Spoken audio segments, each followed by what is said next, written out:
Okay, so hi everyone. In this video I'm going to show you how to create a really quick text reveal in After Effects, and this is the kind of effect we're going to create. This is what we're going to go for, and I'll also show you how to do a variant of this using the shape tool, which could look something like this. And really, yeah, from the sort of techniques I'm going to show you, you could do all sorts with this, make it a lot more advanced if you wanted to, and all that kind of stuff. That's all good. So what I'm going to do is I'm going to delete everything that I've just shown you there, and we're going to start from the top. So to do this, we're going to, you know, imagine you've got nothing in here. I'm going to click on the new composition icon, and I'm going to call this tutorial. And I'm going to make sure that my settings are 1080 by 1920, 25 frames, which they are, and I'm going to make my duration 10 seconds. I'm going to click OK, and that's going to bring us up to the start point, which is this. Now remember, we're not working with any live action footage, so we need to dictate to After Effects what our parameters are through the composition. Right, let's get started. So I'm going to right click down here, go to new and solid. I'm going to make this solid quite a nice, I like this pastel red kind of colour, maybe make it a bit brighter. Going to make sure it's our composition size by clicking this button here and clicking OK. Following good practice, I'm going to rename this BG for background. Now I'm going to go over to text, and I'm going to call this one wipe. And I'm going to duplicate this text layer by hitting Command D or Control D, and wipe 2 I'm going to rename text, because I'm being adventurous. Now these two layers are on top of each other, and that's fine, because now what I'm going to do is I'm going to make text go first. So to do this, I'm going to hit P on the keyboard, that's bringing up my position, and I'm going to bring over this text by changing that parameter right there, and that's looking good. I'm going to do the same to wipe. I'm going to just move this over here to the right hand side just a little bit more, like that. And at this point, actually, I'm not a fan of wipe being like that, so I'm going to make it regular so it stands out less. That makes text look more bold. Right, that's cool. That's all I'm going to do. Now at this point, a little shortcut for you. If you hit U, it gets rid of the parameters we were just adjusting there. So now what I'm going to do is create that cool little line that goes down the center. Now you can do this with the shape tool. I'm going to do it using a solid. And I'm going to make this white also, and hit OK. And make comp size, that's fine, and hit OK. So now I'm going to call this line. And I'm going to hit S for scale, and I'm going to turn off this little chain icon there, and I'm going to reduce this parameter by quite a lot, and that is because it's going to sit in between these two text layers right here. Now to zoom in, I'm just sort of scrubbing in, and if I hold shift I can move around my composition like that using the hand tool. Now to get this nice and thin, what I can do is click on here and hold command or control and just pull in slightly, and that's going to make it go in smaller increments. I'm also going to make this the same, so something like this will be fine, and I'm happy with that size, but now I need to move it up, so I'm going to select the line background solid, hit P for position, and I'm going to move this into place like so. Now you'll notice I don't want to click on here because I've still got my text icon, my text tool, selected, so I'm just going to hit V on the keyboard to bring back my selection tool. Right, so now we can start getting into the difficult stuff, which is animating all this text on here. So to do that, we're going to select our text layer first. I'm going to go up here to the rectangle tool, and because I want text to appear from the line, I'm going to draw our shape over wipe. And I'm just going to zoom in to make sure I'm not overhanging. I am, so what I need to do is just drop down the mask 1 and choose path, like so, hit V on the keyboard, and I'm just going to move my path over slightly here. Doesn't matter if it's not perfect, but we don't want the text to be seen before it emerges, so it can be hanging over that line if you want it to. Right, at this point, what I'm going to do is change it from add to subtract, and that's going to bring text back right back here. I'm going to repeat this process for wipe, so again, choosing the text tool here, going over to text and selecting that, changing it from add to subtract, reveals wipe. It's getting more advanced. Okay, so now what we're going to do is we're actually going to animate these moving into these zones. And to do this, I'm going to show you two things.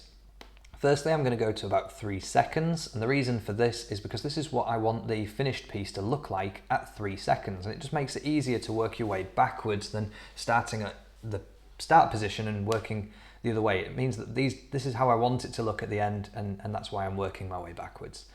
So to do this, what we can do now is click on animate and choose position. Now this is important because if we just try to use the position of the text, it'll also move the mask, and we don't want that to happen. So with the range selector 1 and position, I'm going to hit the stopwatch to tell After Effects at 3 seconds, this is where I would like text to be. However, at 2 seconds, or 1 second and 23 milliseconds, I'm going to grab the wipe and I'm going to move it to the side here. So it's off screen, like so. Now I'm going to select these 2 keyframes and I'm going to ease them. And the reason that I'm doing that is so that the animation is a little bit more natural looking. And boom, there we have our first animation. And we're going to repeat this process for the text layer. And yeah, now to make life easier, instead of trying to remember and sort of use your eye to sort of match these up, we can just hit U on the keyboard to show the wipe position keyframes. And now focusing on text, I can click animate, go to position again and scroll down until we can see it all up here. I can then match this up by dragging so that it's over the top of there, pressing the stopwatch on position, going over here to the start, and animating this position over here, like so. And now, when we play this back, we've got our animation perfectly happening. Also need to ease these 2 keyframes so the animation looks similar for both. Or not, depending on your preference, but you asked me, easing. It's one of the 12 principles of animation, so let's do it. Now the job hasn't ended here because I also want to animate this line doing something as well. So if I click on my line shape, first things first, I'm going to move this anchor point, otherwise the animation I'm going to do will sort of emerge from that anchor point. So I'm going to grab this pan behind tool and just drag our anchor point to the base of this little line here. Or it'll do that and not enjoy what I've just done. And yeah, there we have it. I'm going to hit V to bring back the selection tool. Okay, so basically I want that line to appear a few frames before our animation starts. So similarly, I'm going to hit S for scale and I'm going to keyframe the scale at here, this point. I'm going to go back to 0 and I'm going to actually adjust, I'm going to animate the length of the line rather than the width, which is here. So I'm just going to go to click 11 and I'm going to change that to 0. So it's telling After Effects at 0 seconds we want the line to not be there, and then it's going to animate upwards. And then our effect is going to do that. And that looked pretty good. So let's now ease these 2 keyframes.